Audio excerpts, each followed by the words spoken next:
कंस को सत्ता का लालच था। अपने पिता राजा उग्रसेन की गद्दी छीनकर उन्हें जेल में बंद कर दिया था और स्वयं को मथुरा का राजा घोषित कर दिया था। राजा कंस अपनी बहन देवकी से बहुत प्रेम करता था। उन्हें अपनी बहन का विवाह वासुदेव से कराया था। लेकिन जब वह देवकी को विदा कर रहा था, तभी एक आकाशवाणी हुई कि देवकी का 8वां पुत्र कंस की मौत का कारण बनेगा। यह सुनकर कंस डर गया। उन्हें तुरंत ही अपनी बहन और उसके पति वासुदेव को जेल में बंद कर दिया। उनके आसपास सैनिकों की कड़ी पहरे लगा दी। कंस अपनी मौत के डर से देवकी और वासुदेव की 7 संतान को मार चुका था।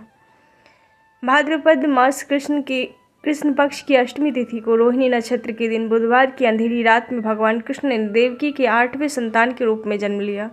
श्री कृष्ण के जन्म लेते ही कोठरी प्रकाशमय हो गई। तब तक आकाशवाणी हुई कि विष्णु जी ने कृष्ण के अवतार में देवकी के गर्भ में जन्म लिया है। उन्हें गोकुल में बाबा नंद के पास छोड़ आया और उनके घर एक कन्या जन्मी है, उसे मथुरा से लाकर कंस को सौंप दें। भगवान विष्णु के आदेश को वासुदेव जी सुनकर भगवान कृष्ण को सूप में अपने सिर पर रख कर नंद जी के घर की ओर चल दिए। भगवान विष्णु की माया से सभी पहरेदार सो गए। कारागार के दरवाजे खुल गए।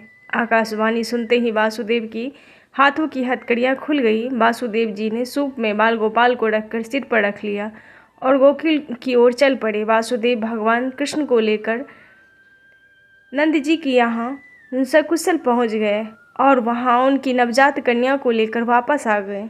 जब कंस को देवकी की 8वीं संतान अब कंस को सूचना मिली कि वासुदेव देवकी को संतान हुआ है, उसने बंदी गृह में जाकर देवकी के हाथ से नवजात कन्या को छीनकर पृथ्वी पर पटक देना चाहा, परंतु वह कन्या आकाश में उड़ गई और कहा कि अरे मूर्ख, मुझे मारने से क्या होगा?